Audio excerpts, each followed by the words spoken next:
Today, we're going to talk to you guys about distributed hyperparameter tuning with Snowflake ML. I am Chase Romano. I'm a senior AI ML architect at Snowflake. And today, I'm joined by Allie. Hey everyone, my name is Allie and I'm a software engineer here at Snowflake, and I was the lead engineer building distributed hyperparameter tuning. So it's very rare we actually get one of the engineers to talk with one of the users. So today, we're going to talk about it from both ends, from a user's perspective and from the engineering perspective. But I'm going to discuss the history of kind of Snowflake with Snowflake ML and specifically distributed hyperparameter optimization. And then for all the data scientists in the room or people who may have no idea what I'm talking about, we're going to go over what is hyperparameter tuning, why it's important for your data scientist. And then Allie is actually going to dive in behind the scenes and show you how we accomplish this on Snowflake. And then I'm going to go over a use case using some sample data that is in your Snowflake account today, and also discuss some customers that I've had that have used this successfully. So the history of Snowflake ML.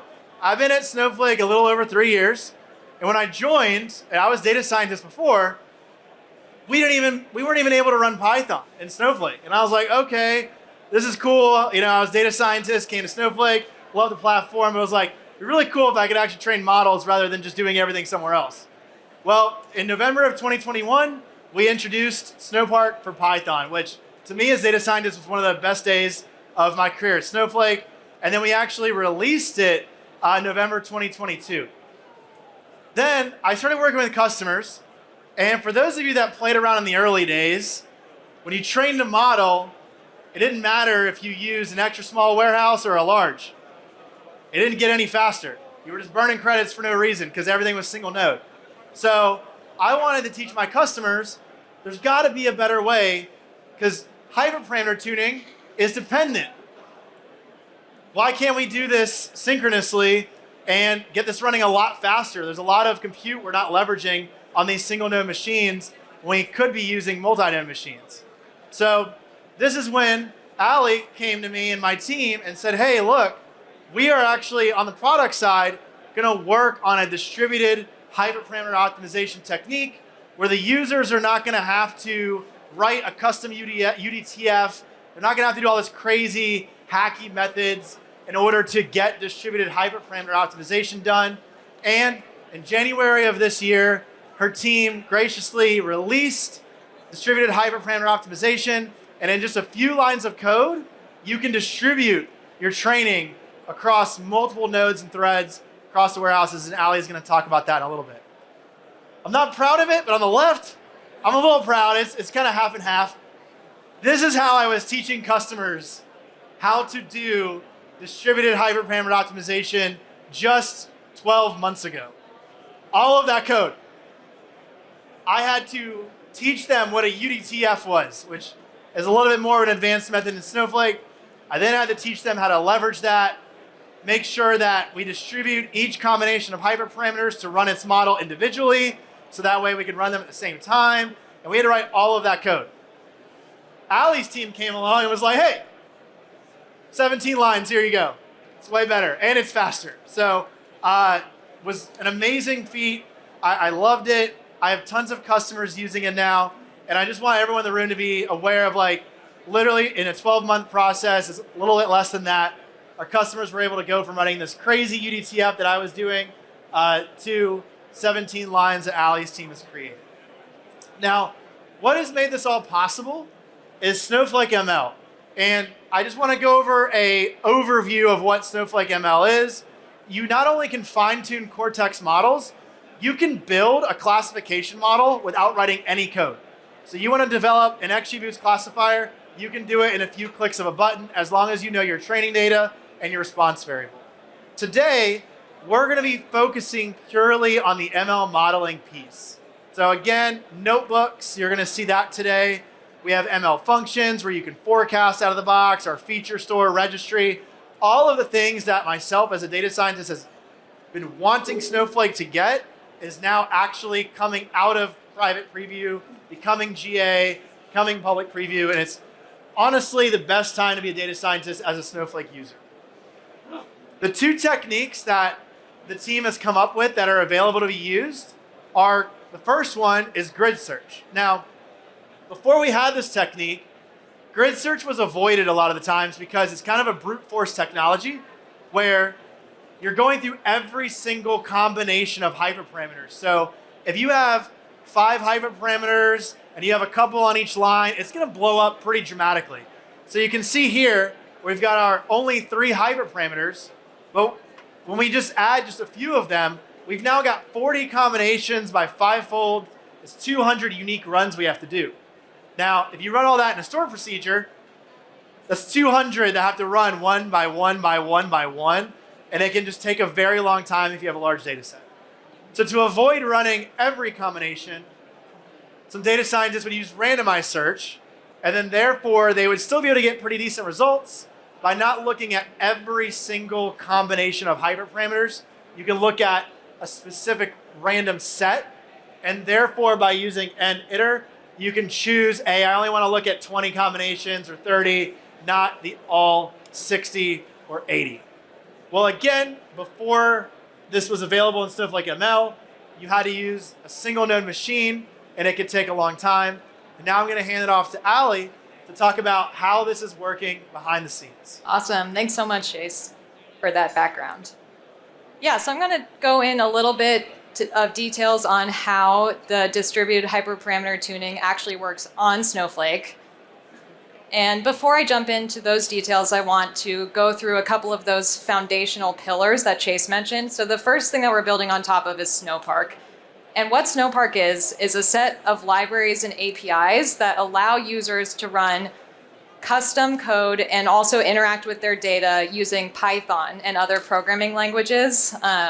So as a user, you can really bring your own code to Snowflake, but you have to use these Snowpark APIs, such as stored procedures and user-defined functions. It's very flexible, but requires a little bit of sort of Snowflake know-how. On top of Snowpark, we have another foundational API, which is the Snowpark ML modeling API. So with the modeling API, you can use your favorite machine learning frameworks like XGBoost, scikit-learn, LightGBM, all on top of Snowflake without having to write a single line of custom code. So we've abstracted away some of those Snowpark privileges, APIs, and instead you can just use the APIs that you're used to. So that brings us back to hyperparameter tuning. The way that we're supporting hyperparameter tuning in Snowflake is using scikit-learn's APIs. So we support the grid search CV estimator and the randomized search CV estimator. So you can use the same exact APIs that you're familiar with and training with outside of Snowflake, and behind the scenes, we're gonna do the scaling out for you so that you can leverage the full compute power of your warehouse even as you scale up your warehouse sizes. And the reason why we're able to do that is these algorithms, like Chase mentioned, are brute force strategies. Your entire search space is going to be run anyways, and all of those models are going to be trained independently. So there's no reason why we can't run those completely in parallel across a distributed warehouse and then re-aggregate those results on your behalf. So I want to dive in a little bit more to the details of what's happening for you behind the scenes. So as a user, you don't need to be aware of this, but this is just what's going on in the background. We actually execute these training jobs in 2 different modes. So we can execute your training job in a distributed mode or in a single node mode, and we make that decision for you depending on the size of the warehouse that you're using. So if you're using the very smallest Snowflake warehouses, that's an extra small standard warehouse or a medium Snowpark optimized warehouse, at that point, it doesn't make sense to do the overhead that is required to do a distributed tuning algorithm, and we actually execute your scikit-learn code directly in a stored procedure. So that's what we call single node mode. But as you start scaling up your warehouse, on the back end, Snowflake is provisioning you more resources in the form of more nodes in your warehouse. And so as you scale up, we're scaling out. And at that point, we actually have to rewrite the scikit-learn algorithms so that we take advantage of that compute. Otherwise, like Chase said, you're just going to be using one node of your warehouse, even though you've maybe requested like an extra large warehouse. So we've rewritten those algorithms to take advantage of stored procedures and UDTFs for you so that you don't have to write that code yourself. So that's what's happening behind the scenes. There's a couple key parameters that you should be aware of as a user. And actually, for the most part, these are just generic parameters. It has nothing to do with the scaling we're doing behind the scenes. But these are just parameters if you're using this scikit-learn API to be conscientious of, because they have material impact on the latency and the memory consumption of your tuning jobs. So the first thing to think about as a user is what's your cross-validation strategy? By default, we're going to choose a 5-fold cross-validation strategy. And like Chase said, that's linearly scaling with the size of your total search space. So if you're struggling because you're seeing long training times and you're also maybe getting memory errors because you just have a certain number of total fits that are all trying to run in parallel at once, you can consider reducing the number of folds in your cross-validation strategy just to make the search space a little smaller. Another thing you can do, of course, is just move to a randomized search strategy, which also just by default changes the size of your search space. The next thing you want to think about, and actually is Snowflake specific, is the nJobs parameter. So this is the parameter in the scikit-learn algorithm that determines the concurrency of your single node tuning job. So like I said, all of the fits are able to be run in parallel, and by default, we will try to run all of those in parallel for you on your single node. And if you're running into issues with memory while you're doing that, you can reduce that number so that more fits run concurrently instead of at once. Sequentially. This right now is actually ignored when you run on larger warehouses because we're handling the parallelization for you. But we are going to iterate on that and let you bring some of that control over concurrency into the distributed mode as well very soon. And then finally, one other parameter to consider is if you're running really complex models that maybe take like 20 or 30 or 40 minutes to run, we're going to distribute the entirety of that training job where you're getting the best hyperparameters back. But if you set this final parameter refit to true, then you are going to run one more model training at the very end of your tuning job, which is going to use the best hyperparameters on all the data. So if you want a trained model to come out of your tuning job, you have to set this to true. But if you're really just interested in getting the best hyperparameters and checking the score of those, you can set this to false and get rid of that like extra sequential training that has to happen at the end. So that can be nice if you're just sort of experimenting on really large and complex models. But as you can see, this is just sort of generic scikit-learn parameters, and we will just go ahead and manage the scaling for you on the back end. So I'm going to hand it back to Chase here, who's going to give you some examples. Thank you. And I now teach a graduate class in data science. And sometimes I get students that run models, like they'll run XGBoost, and they have no idea what the CV is, no idea what nJobs is. And I think it is super important to not just run XGBoost all the time, but when doing it, understanding like what Ali just went over. In my opinion, it's really great to understand what is happening under the hood. And when you get an error from Snowflake out of memory and you call support and you say, I'm out of memory, and you haven't tried playing around with all these little things that you have available in scikit-learn, these are things that can help you fix those errors right away that I think a lot of people just don't look at. So it's really important to understand how those impact your training. So I'm going to go over a big data example. This is from a sample data set that's available in your Snowflake account. You have sample data available there. It's one of the bigger tables, 13.6 million records. As you can see in lines 15 through 18, we did a 5x4x2 grid with 5 folds. It's 200 unique fits that need to run. This took only 13 minutes on a 2XL Snowpark optimized warehouse. Now, before Snowpark optimized warehouses, data scientists only had about 5 to 10 GB of training available to them. Snowpark optimized warehouses give you about 230 GB per node. So it's a big jump. And you're not paying, although you're getting around 16 times the memory, you're not paying 16 times the cost. you're only paying 1.5 times the cost. So to you data scientists out there, ask your account admin, hey, can I get a Snowpark optimized medium warehouse, and start there if you're having memory issues.